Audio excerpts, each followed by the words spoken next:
Desde los inicios de nuestra historia han existido librepensadores y científicos, líderes cuyas ideas han ido en contra de las creencias establecidas. A estos hombres y mujeres se les ha conocido a lo largo de la historia como herejes. La palabra hereje viene del latín aereticus, que significa opción. En este podcast queremos tomar como base la opción de pensar diferente, la libre indagación, la actitud abierta y la búsqueda de las ideas por su propio valor para analizar de manera crítica nuestro entorno. Nosotros somos Lola Montalvo, Ale Durán, Bobby López y esto es Herejes, el podcast.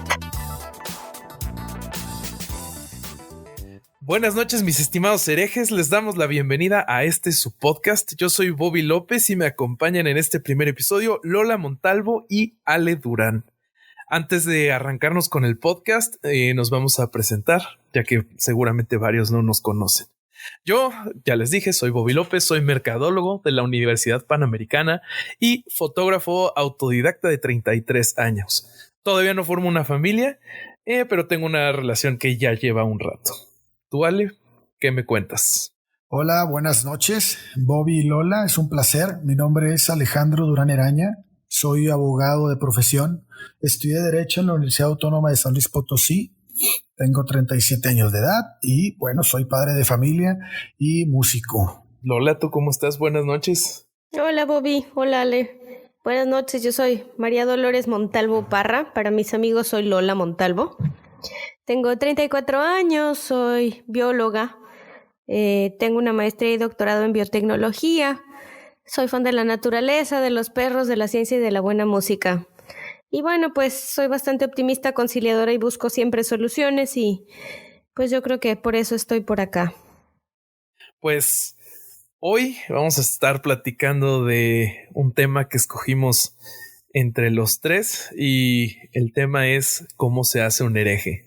Entonces, platícanos, Ale, ¿qué opinas del tema? Bueno, yo quisiera comenzar precisando que me emociona mucho que la primera vez que me encuentro frente a un micrófono sea en compañía de dos buenos amigos y además para tocar temas que nos interesan tanto, ¿no? Me parece una gran oportunidad para finalmente externar pues todas esas ideas que tantas veces nos hemos visto obligados a reprimir por la presión social que existe para quien piensa de esta manera. Me gustaría darle las gracias primero a quienes, pues sin importar sus razones, han decidido regalarnos un poquito de su tiempo y escuchar lo que tenemos preparado para ustedes, ¿no? Como sabemos, a lo largo del tiempo, nuestra especie se ha caracterizado por la curiosidad, por buscar el porqué de los eventos que ocurren en nuestro alrededor. De alguna manera, nuestro cerebro ha evolucionado para encontrar patrones prácticamente en todo. Es por eso que podemos encontrar formas de animales en las nubes y hasta rostros de criaturas extrañas en los azulejos del baño. ¿A quién no le ha pasado, no? Claro, todos hemos estado sentados ahí alguna vez. Así es. Diario, ¿no? Si ya no es saludable si no lo haces. Efectivamente. Bueno, pues a pesar de contar con una característica de esta envergadura, que dicho sea de paso, lo considero como un privilegio en comparación con otras especies del reino animal, ¿no? Esta puede llevarnos por caminos muy distintos. ¿Por qué digo esto? Bueno, pues porque nos faculta para tener una percepción de la realidad completamente diferente unos de otros. Y pues es ahí donde considero que importa mucho la percepción y cómo procesamos la información que recibimos. Me queda clarísimo que donde alguien puede asegurar haber visto un espíritu chocarrero, otra persona puede considerar que es solo el reflejo del flash de tu cámara fotográfica en la ventana de la sala, ¿no? Entonces, pues este tipo de cosas se da a diario en todas las familias y todas las personas que conoces, ¿no?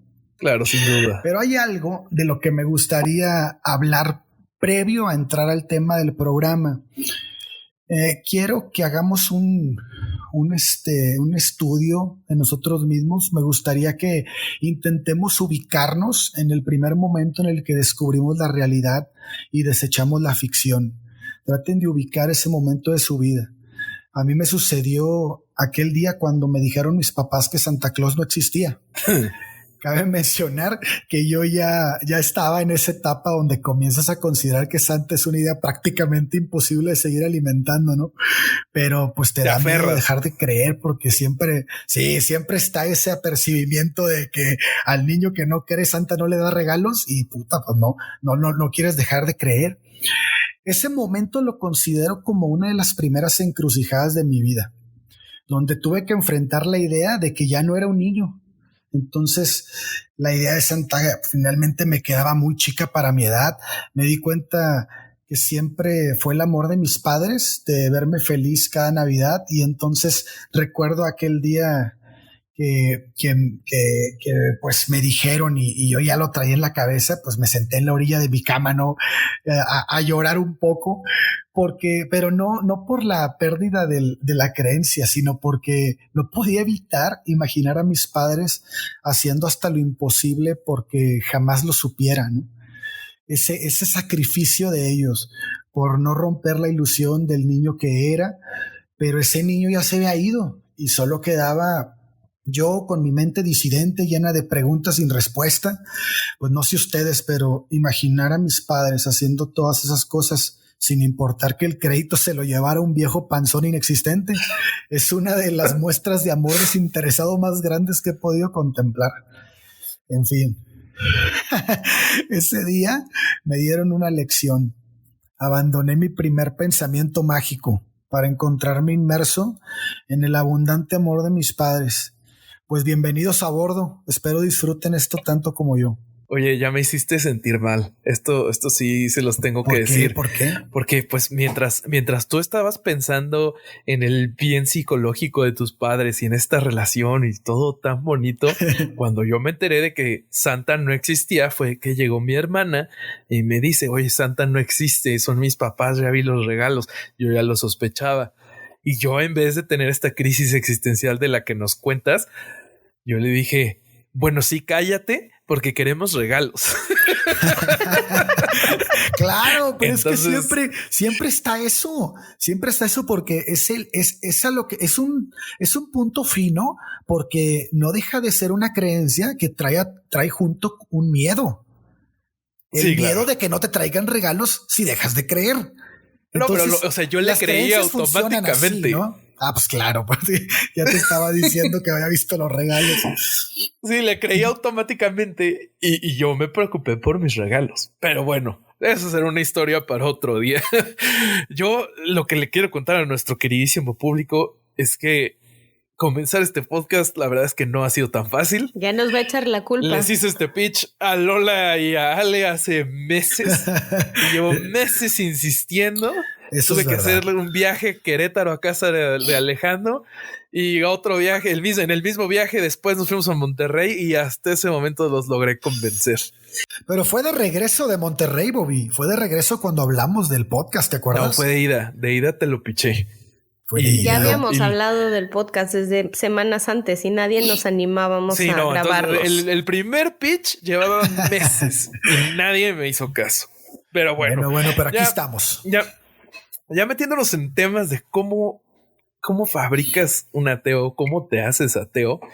A mí me gusta mucho una frase de George Carlin, este comediante que se nos fue y cómo lo extraño porque era de mis favoritos. Excelente. Él sabiamente decía, dile a la gente que hay un señor invisible en el cielo, quien creó el universo y te van a creer. Diles que la pintura está fresca y la van a tocar para ver si es cierto. Cuánta verdad. Para mí es interesantísimo cómo trabaja nuestra mente y me maravilla cómo es posible que ciertas piezas de conocimiento que, pues el conocimiento yo creo que desde el día 1 empezamos a recabarlo, ¿no? Entonces, si este conocimiento si se nos implanta desde pequeños y con la suficiente repetición y condicionamiento, puede llegar a ser incuestionable. Entonces, me sorprende que seamos una de las especies animales o la especie de animal dominante en la Tierra, porque pues sí, aunque les duela a varios, somos animales. La doctora Dolores Montalvo no me dejará mentir. Y pues estamos a bien poquito porcentaje de material genético de un chimpancé. Entonces, somos dominantes en el planeta, pero seguimos siendo esclavos de nuestros propios instintos y de comportamientos que, si nos ponemos a analizar de manera crítica, vamos a descubrir que son bien primitivos. Entonces, desde mi punto de vista, no es posible que en pleno 2020 la misoginia, la homofobia, la xenofobia y entre otros horrores sigan vigentes. Entonces, creo que la causa de esto es la falta de cuestionamiento hacia estos códigos sociales. Frecuentemente cuando en una conversación me encuentro tocando alguno de esos temas controversiales, la verdad es que pues sí me late discutir. Es frecuente que escuche que yo busco discutir. Esto me dice la gente. Seguramente a ustedes les pasan mucho siempre parecido. Claro, entonces pues es frecuente que se nos diga que por qué no dejas a la gente ser, que respetes las creencias de los demás. Y yo no sé ustedes, pero yo no puedo. Como ya varios sabios han dicho, el respeto es para la gente, no para las creencias, ya que las creencias informan las acciones y las acciones siempre tienen consecuencias. Entonces, donde uno puede combatir la ignorancia, creo que eso es tu deber hacerlo. Para mí el objetivo de estar aquí con ustedes es que nos retemos mutuamente a no caer en estas trampas del pensamiento y que entre todos intentemos combatir la ignorancia. Creo que la mayoría de gente discute para probar que tiene razón, pero para mí lo más importante de una discusión es acercarnos a la verdad. Y quiero que eso intentemos. Además que de una discusión siempre ganas. O sea, no que ganes por tener la razón, sino que siempre ganas información nueva. Aunque ganes al final el debate, la información que recibes, si estás discutiendo obviamente con una persona educada o letrada, estudiada, pues siempre es muy, muy enriquecedor una charla, ¿no? Claro, yo creo que solo puedes ganar ese conocimiento si estás dispuesto a admitirlo. Ya que, o sea, hay un montón de gente que discute con la mente bien cerrada y pues ahí, o sea, ganen o pierdan la discusión, no van a ganar. Es que yo creo que hay que hacer una diferencia en el lenguaje. Una discusión es muy distinta, o la palabra discusión es percibida muy distinta a un intercambio de ideas. Entonces, creo que este podcast, por lo que ustedes dicen y lo que a mí corresponde, está muy orientado a tener ese intercambio de ideas, ¿no? Claro. Sí, me queda clarísimo que sí es así. Tú, Lola, cuéntanos, ¿qué opinas del tema de hoy? ¿Cómo se hace un hereje?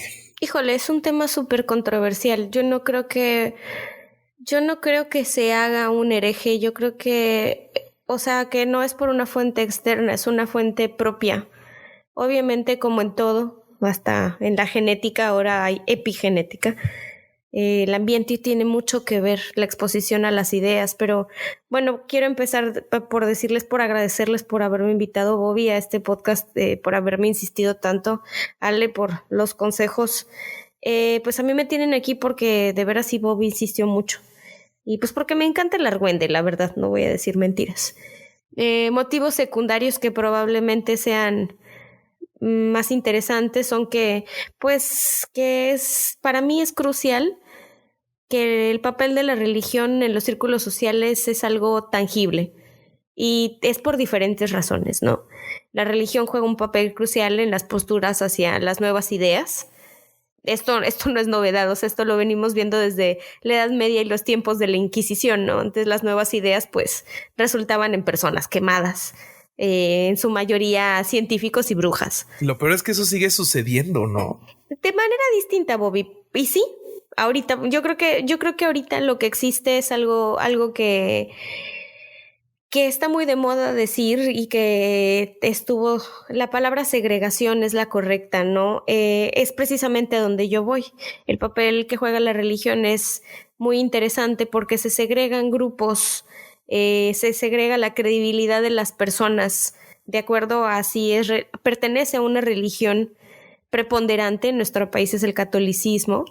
la religión por ejemplo, en los países árabes, pues es el Islam, ¿no? Entonces, la credibilidad de las personas, su reputación inclusive se ve sesgado por si pertenecen a un culto, si pertenecen a una religión, cómo lo practican. También la religión tiene mucho que ver en las oportunidades que se le brindan a alguien, ¿no? Desde acceder a un trabajo, a un puesto, si perteneces a un círculo o no. Y es bien curioso porque la religión es tan multidimensional y acapara tantas cosas que inclusive hay estudios, y cuando yo digo estudios es porque ya lo fui a revisar y ya vi si es una población grande que no haya sido en un estudio de 10 personas. No estoy hablando de estudios de más de 3,000 personas. Y esto es súper curioso porque hasta afecta en la percepción del peso. Ahí en el 2007. El peso así como corporal, o sea, sí, como exacto. En el 2007, en la revista Eating Behaviors, se hizo una correlación por regresión y salió ahí una relación interesante que las mujeres con mayor compromiso religioso tienden, y los hombres con mayor práctica religiosa tienden a subestimar su peso corporal, mientras que las mujeres judías tienden a sobreestimar su peso corporal. Entonces la correlación está ahí, no es muy clara. Oye, a ver, pero bájamelo al español, porque a términos prácticos, o sea, ¿quiénes sienten que están más gordos? Mira, no es importante quiénes sí y quiénes no. Lo que es importante es que sí hay una correlación entre la religión. Razón. Perdón por mi pregunta tonta. No hay preguntas tontas. Está súper bien que la hayas hecho. Es muy importante que siempre tengamos el valor de preguntar lo que no entendemos para poder comprenderlo. Porque si no preguntas, si no te informas, entonces caemos en ese círculo vicioso de la ignorancia, que es lo que estamos tratando de evitar aquí. Entonces, Acuérdate que no hay preguntas tontos. No. Hay tontos que no preguntan. Hay tontos que no preguntan, exactamente. A mí mis maestros me decían otra cosa. Pues sí, pero bueno, la educación también ha ido cambiando y precisamente por eso es que estoy aquí. Ya escucharon un poquito en mi presentación. Yo soy científica, estoy dedicada a las ciencias biológicas, hago ingeniería de tejidos, que es a lo que yo me quisiera dedicar toda la vida. Todavía no lo sé, espero que sí, pero a lo que voy es con eso. O sea, la religión tiene una percepción impresionante hasta en la donación de órganos, en la percepción del peso corporal, en la manera en la que inclusive los círculos sociales se forman.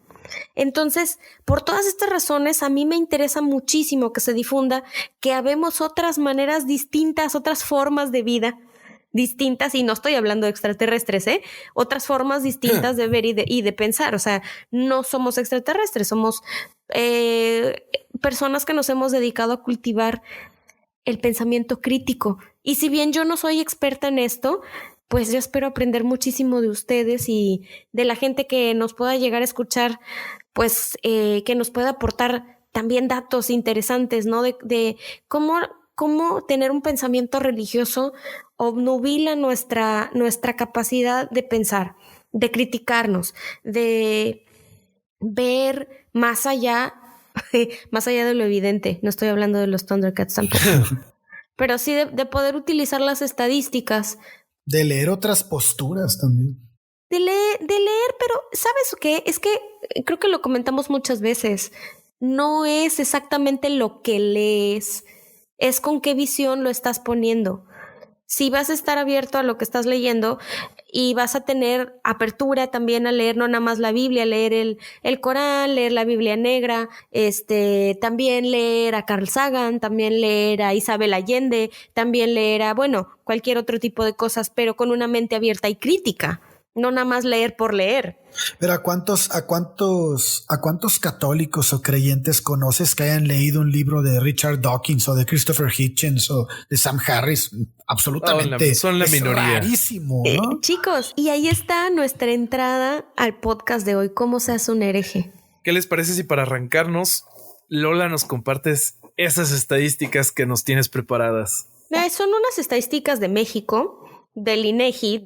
Fíjate que en México, desde 1970, La religión desde hace siglos pues sigue siendo el catolicismo preponderante, ¿no?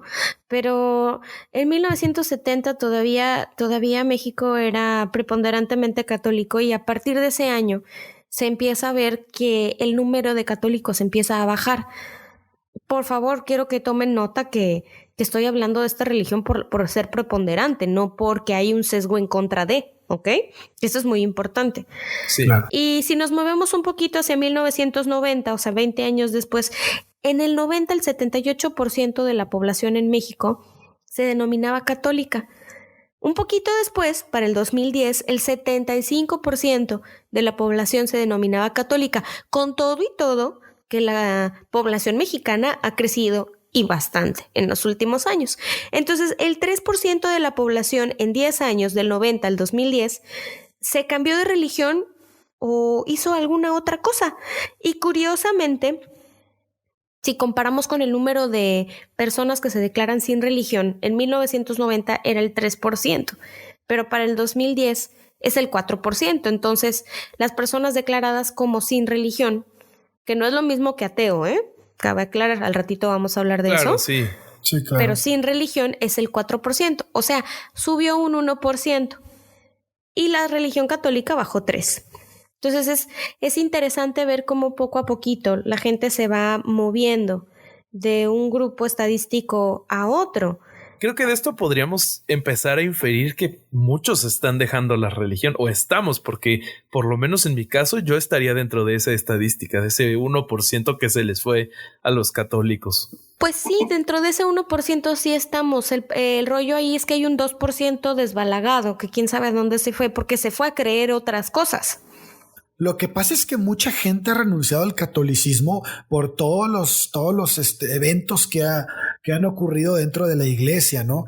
De todas estas asuntos de pederastía y vaya, tenemos casos durísimos y además que el Vaticano encubrió a muchísimos sacerdotes, Sí. Claro. y papas que como Juan Pablo II, que pues Sí, todo el mundo bárbaro. quería, ¿no? Y bueno, pues fue casi que el mejor amigo de Marcel Maciel. Entonces aquí es donde muchísima gente dijo, ¿saben qué? Adiós, y me voy a buscar otra religión. No necesariamente dejó de creer, pero me voy a otra institución religiosa, ¿no? A mí lo que se me hace interesante es el grupo que nos fuimos. Entonces, ¿qué les parece si empezamos a contarle a la gente cómo nos fuimos nosotros? Perfecto. Para que entiendan un poco mejor cómo yo me convertí en un hereje, les tendría que contar de cuando no lo fui. Yo crecí en una familia casualmente católica. Sí, me bautizaron, íbamos a misa alguna vez al mes, me enseñaron a rezar y mi mamá me llegó a hablar de Dios cuando le pregunté de temas escabrosos como la muerte o el embarazo. Mi papá se mantuvo al margen de esos temas y hasta el día de hoy lo sigue haciendo. Casi no es desde mi percepción, una persona muy espiritual. Desde pequeño, mi mamá me llevó a funerales de algunos familiares ya más grandes que murieron y me dijo que la gente que al morir iba al cielo. Me dijeron que a Dios le gustaba que yo fuera bueno y que me quería mucho. Entonces, pues hasta ahí todo bien, ¿no? O sea, algunos espacios que yo tenía dentro de mi entendimiento se taparon con Dios. Después, cuando cumplo 7 años, me llevaron a hacer mi primera comunión a FEF, Familia Educadora en la Fe. No sé si a alguno de ustedes les suene, Claro. pero ahí me llevaron a mí. Sí, claro que sí. Yo iba martes y jueves a catecismo y ahí fue la primera vez que alguien además de mi familia me habló de religión. Obviamente me leyeron algunas historias de la Biblia, las más lindas por supuesto, de esas que tienen moralejas bonitas y las que todos conocemos. De esto lo que me llama la atención a mí mucho al recordarlo es que ahí fue donde por primera vez se me habló del infierno y que el cielo uno se lo tiene que ganar. Por primera vez yo pensé en el cielo como no algo seguro. Entonces se me explicó que si pecabas, confesabas y cumplías tu penitencia, Dios te perdonaba y ya podías ir de nuevo al cielo. también recordando esos tiempos, pues no recuerdo en ninguna ocasión que alguien me hubiera mencionado algún pecado que fuera tan malo que no pudiera ser perdonado. Entonces esto me conflictuó muchísimo. Porque ¿qué pasa? O sea, si alguien sale a hacer algo horrible como matar gente y luego va a confesar y cumple su penitencia, ¿ya se va al cielo de nuevo? Entonces esa duda siempre la tuve mucho tiempo. Entonces desde ese momento y hasta años después, para mí la Iglesia Católica monopolizó mi paz espiritual. Yo sentía que si no me iba a confesar y que si no comulgaba, corría el riesgo de ir al infierno si me moría. Y eso me daba muchísimo miedo. Entonces me tenían por medio del terror. Pues, pero después la cosa iría cambiando. Me tenían por medio del miedo, pero iba a cambiar la cosa. Para eso de los 12 años, mis papás me metieron a escuadrón, que hagan de cuenta que de los Boy Scouts se separa un grupo de chavos que querían ser Boy Scouts, pero católicos, y bueno, ahí acabé yo. Entonces, con estos chavos, yo me juntaba los sábados, aprendí de campismo, primeros auxilios, hice buenos amigos, pero durante el día teníamos una sesión de espiritualidad donde los más grandes se juntaban con los más chicos y nos platicaban de religión. Todos eran católicos, entonces pues yo ya encontraba eso en común con ellos, y al final del día nos llevaban a misa y ya, de ahí cada quien a su casa. En esta época, por medio de las canciones y la camaradería con otros católicos, yo me fui al lado más intenso, yo creo, espiritualmente de la religión, porque yo pasé ya de rezar los rezos que se me enseñaron, como el Padre Nuestro, el Ave María, a tener conversaciones en mi cabeza con Dios. Yo le ofrecía mis acciones buenas, pedía perdón por mis fallas y así. Y además de esto, de estas actividades los sábados, 2 veces al año nos llevaban de campamento por periodos de entre 5 a 7 días a la mitad de la nada. Por ejemplo, valles por el Ajusco, el Nevado de Toluca y algunas otras regiones boscosas cercanas al DF. No eran campamentos así de cabañita y camita con colchón, era dormir en tienda de campaña de esas que no tienen piso con otros 12 vatos. Y no había regadera, entonces no nos bañábamos, y no había baño, entonces tenías que hacer a los 4 vientos. Entonces, estos campamentos fueron de una de las experiencias más fuertes que yo he vivido y sufrí bastante. Yo extrañaba a mis papás, a mis hermanas, a mi cama, a mi perro, extrañaba poder ir al baño en un lugar cerrado, y ahí está lo rudo para mí. Cuando te ponen una situación así de difícil a los 12 o 14 años más o menos, pues yo creo que te intentas aferrar, y yo lo hice a lo que tengas. ¿Y qué tenía yo? Pues a mi amigo imaginario. Todo esto me dura hasta la prepa, donde vi que para muchos no era una idea muy popular ser tan católico como yo. Y como dejé de ir de escuadrón porque me corrieron por copiar en un curso, esa es una historia para otro día, empecé también en la prepa a aprender de filosofía. Llevé lógica y ética. Yo lógica ya le había contado a Ale y a Lola que la reprobé, pero antes del extraordinario agarré el libro y una semana antes del examen lo resolví de portada a portada y terminé entendiendo la materia mejor que algunos. Ya para la universidad conozco a un muy buen amigo, Román Méndez, que fue la primera persona que realmente me cuestionó mis creencias. O sea, hasta el momento o no se me cuestionaba o se apoyaba lo que yo creía. Y ahí como yo ya no tuve con qué defender mi posición. Lo peor es que en la universidad, que por cierto, como ya les había comentado, estudié en la UP, que es del Opus Dei y es muy católica. Entonces ahí me seguían enseñando filosofía, y como yo ya sabía algo de lógica, sabía que yo ya no podía argumentar mi posición sin ser intelectualmente deshonesto. Entonces ahí mi espiritualidad se puso en duda y en pausa.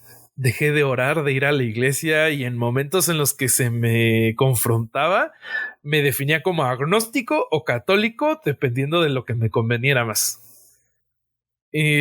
Ahí sí llegué a rezar cuando llegué a estar en algún momento de desesperación. Desesperación adolescente en el que te deja la novia o algo así. Y ay, Diosito, que regrese conmigo. Ándale, sí. La verdad es que, pues, para ese momento no me pasó nada así terrible. Y así me quedé en esa como especie de pausa hasta que hace un par de años apenas conozco a otro buen amigo, Ángel Castrejón, que me cuestionó sobre mis creencias. Entonces, cuando yo le digo que yo soy agnóstico, él me explicó la diferencia entre ser ateo y ser agnóstico.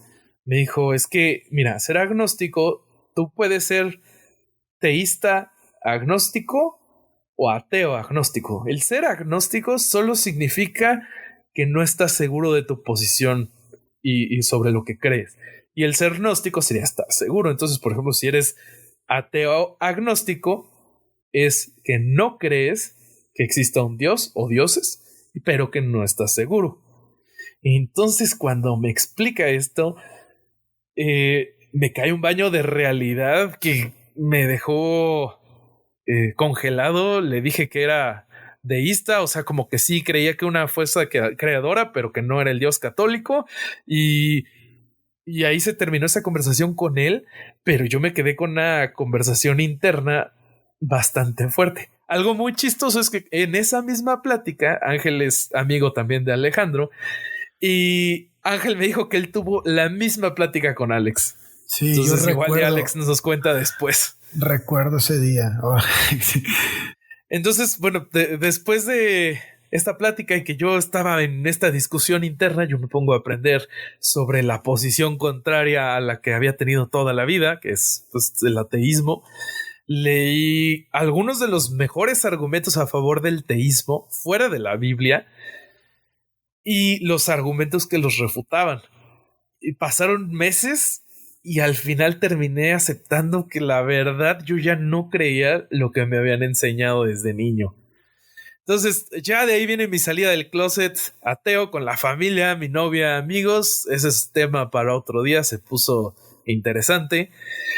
Pero esta transformación de católico a ateo a mí me cambió en muchos aspectos. Me hizo darme cuenta de la importancia de cuestionarse las cosas y no dar por hecho todo simplemente porque alguien más te lo dice. Aunque sea alguien muy confiable, alguien muy estudiado, nada te cuesta cuestionarte las cosas. Entonces, yo a partir de eso dejo de creer en la medicina alternativa, en los fantasmas que me daban muchísimo miedo, en el infierno que también me aterraba, y también gracias a eso me salvé un par de veces de caer en una de esas sectas de marketing multinivel.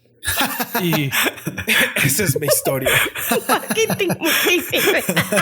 Se los juro. Son las peores. Se los juro que 2 veces estuve a punto. Guácala. Bueno, ese es mi viaje. ¿Cómo ven, muchachos? Está muy bien. Fíjate que quiero destacar algo rapidísimo. Ay, Lola. Quiero destacar algo rapidísimo que eso que hablaste con Ángel es el principio de ese tema. Es que la no creencia o el ateísmo es una creencia finalmente, pero es una creencia fundada. Y el creer en Dios es una creencia no fundada. ¿Por qué lo digo así? Pues porque no puedes comprobar que Dios existe. Y si bien no puedes comprobar que Dios tampoco existe, pero puedes comprobar que no hay pruebas y que no hay nada que te lleve a siquiera considerar la existencia de una deidad. Y eso lo vuelve fundada. Sí, sí, totalmente. El no haber pruebas, ¿no? Pues muy bien. Lola, ¿por qué no nos cuentas tú tu viaje espiritual en esta vida? Bueno, para que sepan, yo no estuve en una escuela católica, ningún padrecito estuvo cerca de mi vida cuando era una pequeña niña. Sigo siendo pequeña, mido 1,5 metros, pero ya no soy niña. A mí, bueno, yo estuve en una escuela laica, una buena escuela, La verdad es que hay dos cosas que le agradezco a mis papás, que me hubieran metido en una escuela con inglés y que me pusieran brackets. Pero bueno, regresando a la parte de la religión, es que, bueno, pues yo la verdad es que cosas así como que religiosas, pues mis papás nunca me llevaron a misa, salvo contadas ocasiones. Mi papá nunca, mi mamá muy a veces a fuerza, ¿no? A cosas de bodas o cosas así. Mi abuela paterna me llevó a misa algún par de veces, igual mi madrina, porque sí me bautizaron, nadie me pidió permiso, yo era una bebé inconsciente. Y bueno, pues en realidad no hay mucho que decir al respecto. La que me metió a la religión en su gran mayoría era mi abuela materna, mi abuela Elvira, apodada Titi, Doña Parra. Ella fue la que me enseñó a persinarme, me enseñó a orar, a hablar con Dios todas las noches, a contarle mi día, todo eso. Mi hermano, como buen hermano ateo desde chiquito, me callaba y me decía que ya no estuviera murmurando ni haciéndole ruido, porque no se podía dormir, pero pues yo estaba hablando con Diosito, ¿no? Pero también así, en la preocupación de mi abuela por la salvación de mi alma, me habló del diablo y me dijo que cuando yo le decía a mi mamá que era mala, pues eso significaba que mi mamá era el diablo. Entonces, santo remedio, yo jamás volví a decirle mal a mi mamá, pero sí tuve un trauma severo con el diablo, ¿no? Mis peores pesadillas y hasta la fecha, que me doy cuenta en el sueño de chirrión, este güey no existe, pero, o sea, me despierto con pesadillas al respecto. Y desde muy chiquita, cosas tan estúpidas como una calcomanía de las Chivas que mi papá tenía por algún motivo, sabe Dios cuál sea, en el closet, en el rancho, yo lo veía y para mí eso era Satanás porque era una cabra, ¿no? ¿En serio vas a hablar mal de mis Chivas? ¿Vas a hablar mal de mis Chivas? Las Chivas son el diablo. Sí, el fútbol es un tema del diablo. El fútbol no es racional, no. Entonces, regreso a mi historia, gracias. Resulta que pues quien me metió todo el miedo de la religión pues fue mi abuelita, ¿no? Era una mujer muy buena, yo creo que nunca lo hizo con una mala intención, pero también gracias a ella nos llevaron al catecismo, en donde yo afanosamente torturaba a Sor María Rosa, de las monjitas dominicas de uno de los conventos de Tampico, ¿no? Donde nací y crecí. Y bueno, pues yo le preguntaba cosas muy interesantes como que qué significaba fornicar, pero yo la verdad es que no sabía qué era fornicar. Yo le preguntaba bien porque era una duda genuina. Mi mamá después me tuvo que explicar con un chiste y pues entendí, ¿no? No podía andar repitiendo esa palabra con los adultos porque pues se podían espantar muchísimo. Yo desde chiquita soy hereje, nada más no me había enterado. Y bueno, siempre crecí como con una idea del Dios católico, ¿no? Leí la Biblia un par de veces.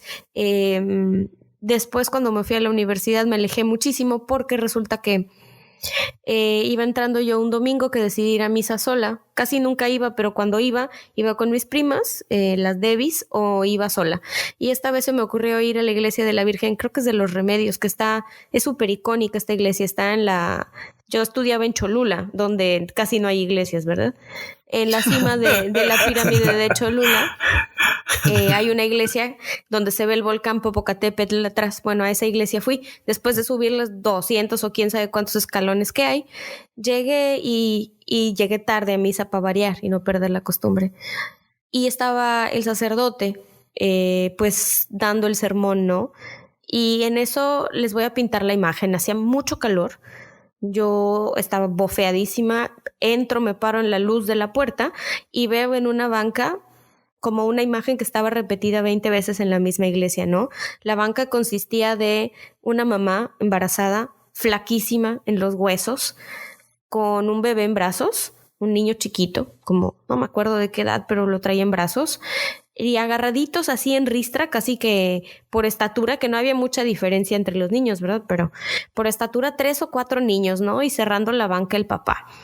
Y entonces este señor, el sacerdote, estaba diciendo que pues que básicamente los condones son del diablo y que había que traer al mundo los hijos que Dios quisiera.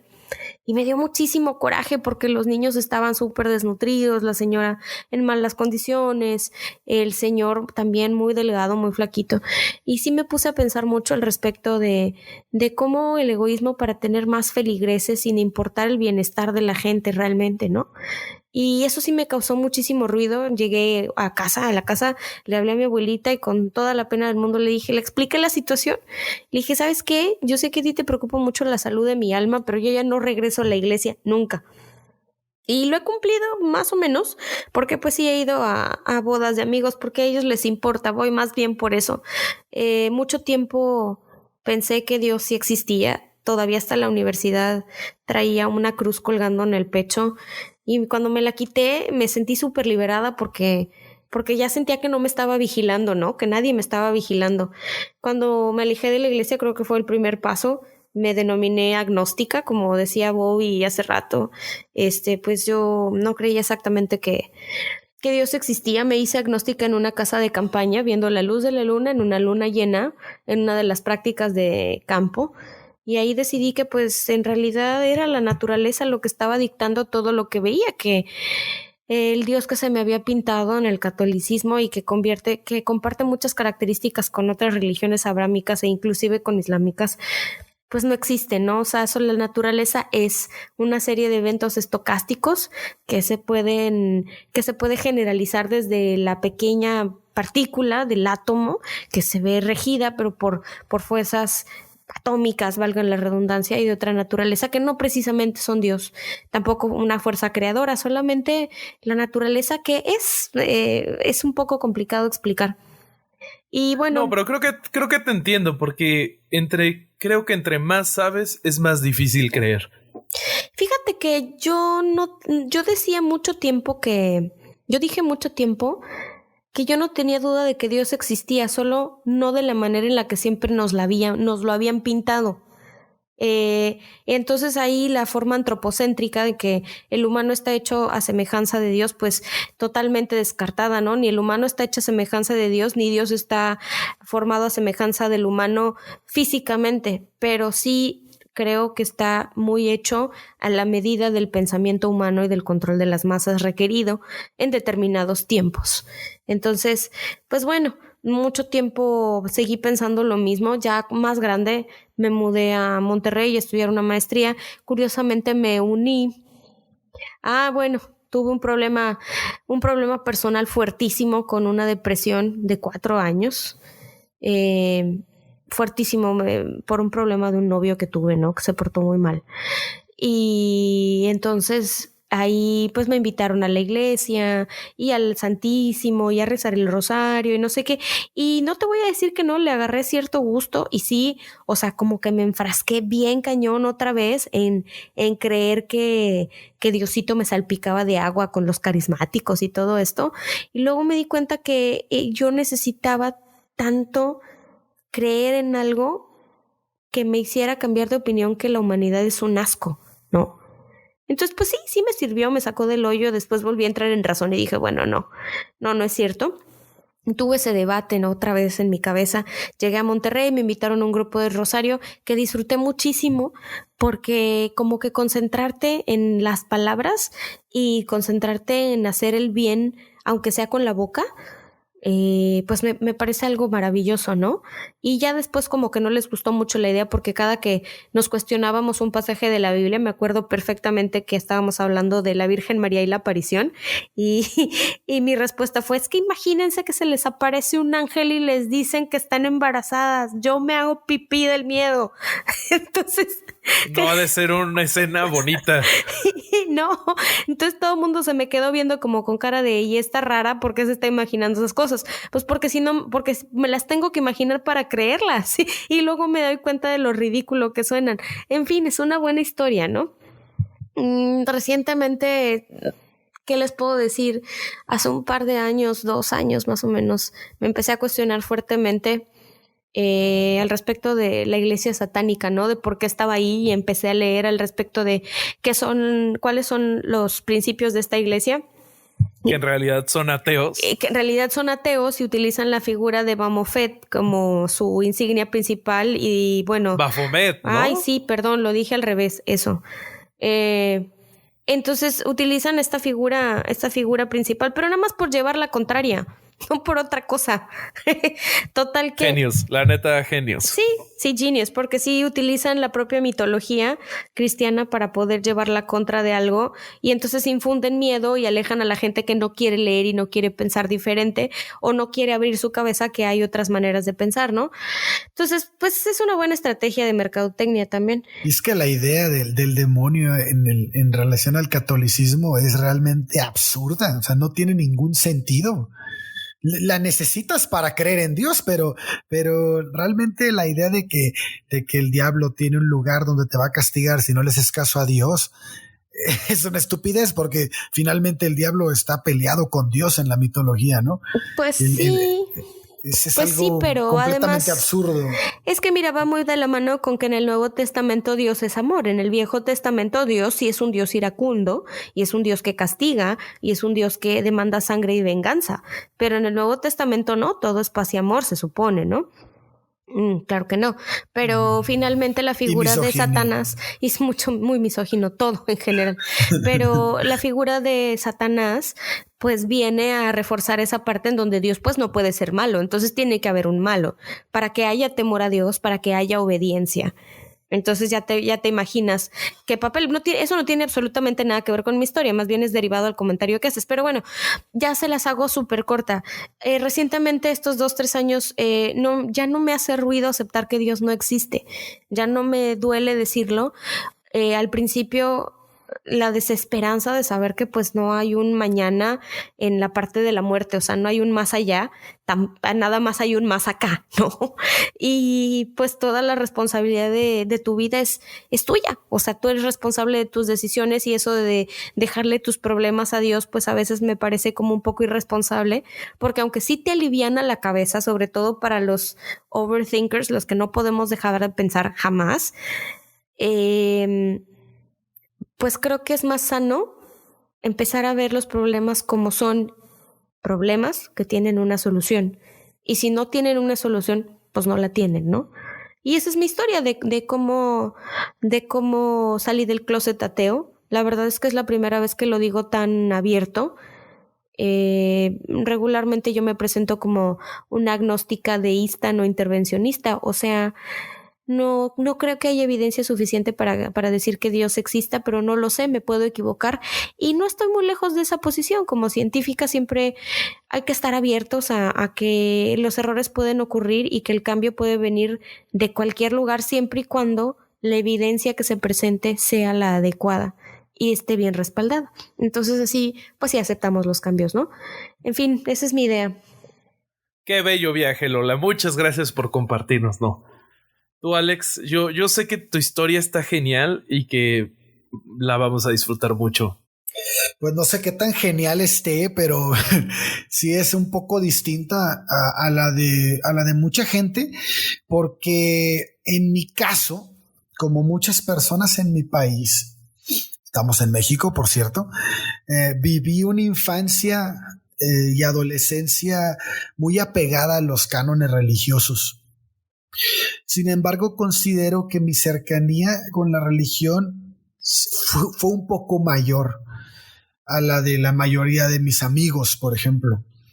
Yo estudié en un colegio católico llamado Félix de Jesús Ruller, desde kinder hasta tercero de secundaria. Debido al apego tan fuerte de mi familia a la iglesia, me vi muy involucrado en retiros religiosos, en misiones, en grupos de jóvenes católicos. Vaya, fui acólito desde muy corta edad. Acólito es el que le ayuda al sacerdote. El office boy de la iglesia. El office boy, exactamente. En mi casa no había forma de dudar. Esto es clave en mi crecimiento. No existía una prohibición expresa, pero sí una tácita. Tampoco una consecuencia a estar cuestionando. No existía una consecuencia a eso, pero simplemente no cabía en mi cabeza alguna duda sobre si Dios existía o no, sobre si no existía Dios. Más bien, Dios existía y se acabó. Fui educado para no dudar de Dios. Recuerdo a mi madre siempre con esa frase cuando yo preguntaba algo que se salía de los cánones religiosos y me decía mi mamá, hijo, no pienses, solo cree, tu religión es de fe. Oh, qué gran consejo. No, muy fuerte. Pero bueno, esa era la educación que ella había recibido, ¿no? Y entonces yo me desesperaba porque no tenía esa fe. Realmente no la tenía. Bueno, ¿quién la tiene, no? En todo el tiempo me surgían dudas. Entonces sentía que al estar dudando tanto, le estaba fallando a Dios. Y así crecí, pensando que la respuesta a todo era la fe y que las dudas no existían siempre que confiar en Dios. Entonces recuerdo que desde pequeño me preguntaba cosas como ¿qué pasa cuando mueres? O ¿a dónde va la gente después de la muerte? Fíjate que hay un punto que me gustaría destacar, que la idea de la vida eterna en el cielo me provocaba mucha incertidumbre. Siempre pensaba que me iba a morir de aburrimiento en un lugar tanto tiempo. Y le decía a mi mamá, oye mamá, ¿yo qué voy a hacer después de que me muera? ¿Qué? No, pues te vas a ir al cielo. Y luego, no, pues de ahí te vas a quedar. Le dije, mamá, pero es que toda una eternidad en el cielo, yo me voy a aburrir ahí. Yo estaba bien chiquillo y mi mamá, no te vas a aburrir ahí, es padrísimo. Me vendía la idea, ¿no? De que vas a hacer lo que más te gusta. Entonces, yo lo que me imaginaba era que iba a continuar mi vida como aquí, pero más mis familiares y amigos muertos. Y así, eso me imaginaba. Chale, yo nunca me imaginé nada de eso. Fíjate que sinceramente siempre me provocó más miedo la eternidad que la muerte. La muerte, decía yo, bueno, pues me muero ya. O sea, nunca fue algo así, algún tema muy, muy controversial en mi vida, la muerte, pero la eternidad, o sea, el irme a un lugar por toda la eternidad me llenaba de miedo. Eso era lo peor para mí. No sé por qué, pero así lo veía. Con el paso del tiempo me fui involucrando cada vez más en las actividades religiosas de mi familia. Siempre ayudaba al sacerdote, como les platicaba, pues era acólito. Durante la misa, todos los domingos, no faltábamos a misa. Y cuando no lo hacía por alguna razón, ya sea que llegaba otro acólito o no sé, siempre estaba el coro de niños de la iglesia liderado por mi madre, obviamente, y su guitarra. Conforme crecía, también crecía en mí la idea de ser sacerdote. Eso siempre fue así, desde chiquito. Yo creo porque pues estaba tan cerca tenía un tío que era sacerdote y los grandes amigos de mis papás también fueron sacerdotes y todavía son amigos de mis papás y bueno, yo veía en ellos pues una figura de autoridad en mi vida, ¿no? Un sacerdote siempre va a ser una figura de autoridad, al menos para el creyente, vaya. Claro, o sea, yo como también creyente, terminando las misas me llevaban a saludar al sacerdote y entiendo esa admiración que tú tenías. Sí. Entonces comenzaba a ir a retiros con varias congregaciones y yo veía a los padres como pues ahora sí que como el rector de la escuela, ¿no? Haz de cuenta. Entonces incluso viajé a varios lugares a vivir experiencias de índole religioso, a varios estados, hasta que finalmente decidí que quería ingresar a un seminario.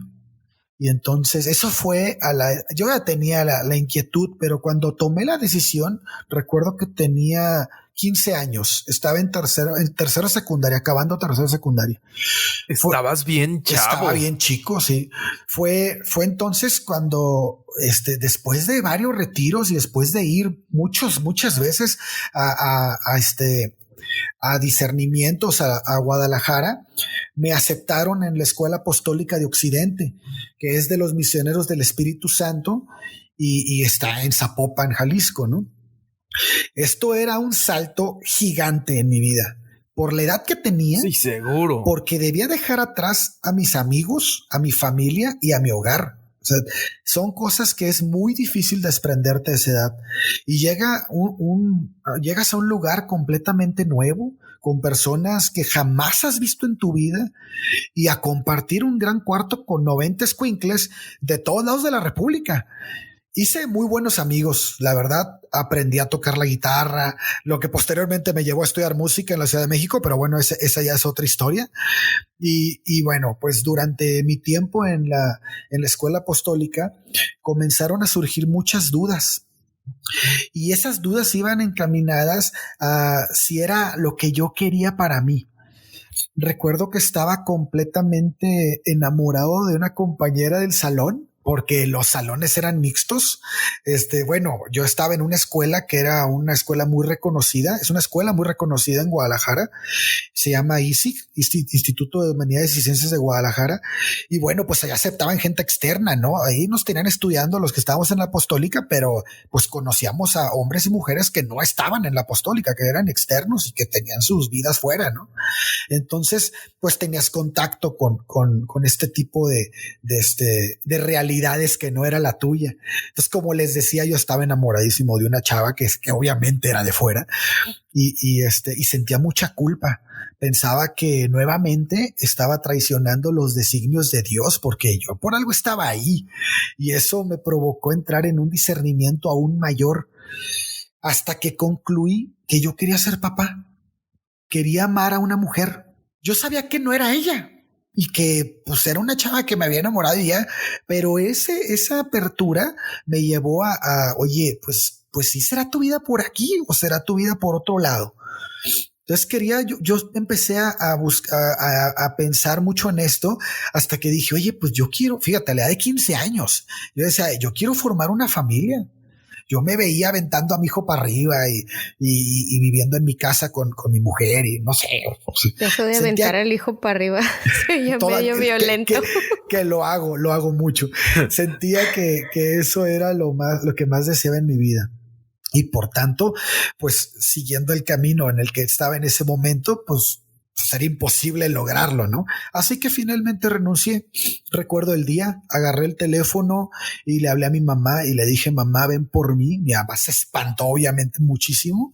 Al día siguiente, a las 9 de la mañana, mi mamá estaba ahí en la puerta de la escuela apostólica y me abrazó y me dijo, ¿qué pasa, hijo? ¿Qué tienes? ¿Todo bien? Le dije que ese momento de mi vida quería pasarlo cerca de ellos, o sea, de mi papá y de mi mamá. Y entonces mi mamá me dijo, pues no hay nada más que decir, vámonos, agarra tus cosas. Y entonces regresé al puerto, ubicado en ese rinconcito de Tamaulipas, y a terminar mi preparatoria. Después de eso, mi vida jamás fue la misma. Definitivamente algo cambió. Dejé entrar todas las dudas que tenía. Y es aquí donde hubo una encrucijada muy dura, porque mi discernimiento tan fuerte en la escuela apostólica, en el que dije, ¿sabes qué? No es por aquí. Fue una puerta que dejé abierta para entrar todo lo que pensaba y dejar salir todos los cuestionamientos. Entonces, por eso yo llamo a este punto en mi vida como que es un punto de inflexión, es un punto en el que yo me dije a mí mismo, Alejandro, no puedes bloquear lo que estás pensando. Y entonces yo no digo que en ese momento me volví un ateo, pero sí empecé a dejar entrar toda la información, empecé a adquirir toda la información, a buscar toda la información, mejor dicho, y a dejar entrar todas las dudas. Pues me había dado cuenta que cuando lo permitía, las cosas grandes ocurrían, ¿no? Las grandes conclusiones. Pues así dejé salir a ese disidente que vivía dentro de mí y comencé a tratar de resolver todos esos cuestionamientos, ¿no? Recuerdo el día que dejé de creer. Lo recuerdo perfecto. Me encontraba sentado en la orilla de mi cama a los 26 años y me dije a mí mismo, Alejandro, déjate de tonterías. Tú no crees en esto. Siempre lo dudaste.